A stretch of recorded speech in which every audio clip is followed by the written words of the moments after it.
education has been a big deal here in Kentucky. Can you address how your mother feels as to whether higher education is a privilege or a right? So thank you for your question. My mom thinks that anyone and everyone should be able to access whatever opportunities we each feel called to. And for some people that is higher education, and for some people it's going into the military, and for some people it's going into AmeriCorps or public service programs. But that we need to be investing in expanding opportunity across our country. This has, though, been a distinction between my mom and Senator Sanders on just the specific higher education point. And that Senator Sanders, and quite famously now, has said he believes in free college. His plan, although partly financed by a proposed Wall Street speculation tax, would also significantly rely on states collectively coming up with billions of dollars day one to fund his programs. As I understand it, in Kentucky, your state government has been going in the opposite direction in terms of investing in higher education. It's been disinvesting in higher education.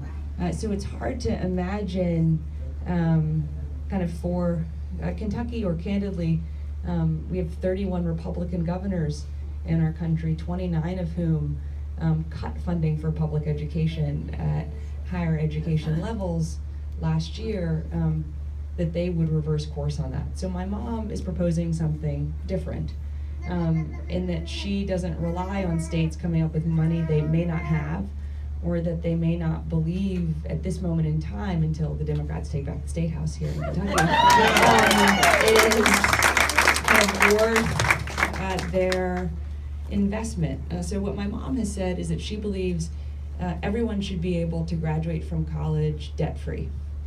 And something that is unique to what my mom is proposing is that she focuses on the public and the private university system.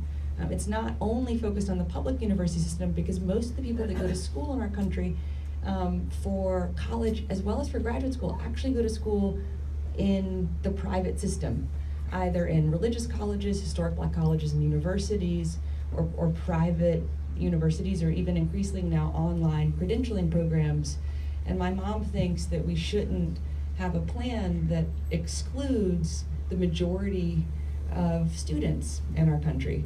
So what she has said is she believes that public community colleges should be tuition free.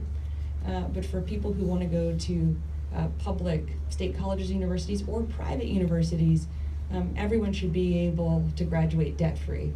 And she thinks we should build on what we already know works. So build on work-study programs, massively expand our Pell Grant programs, the programs that already exist, that we know work, that we know can easily be expanded if we just make more of an investment in them. So that's what she's proposing. And I think, unfortunately, given that we now have more than 40 million Americans with more than $1.2 trillion of debt outstanding, increasingly this is an area where even Republicans in Washington are recognizing that we need to dramatically reverse course so that opportunity is, to your question, really a right in our country.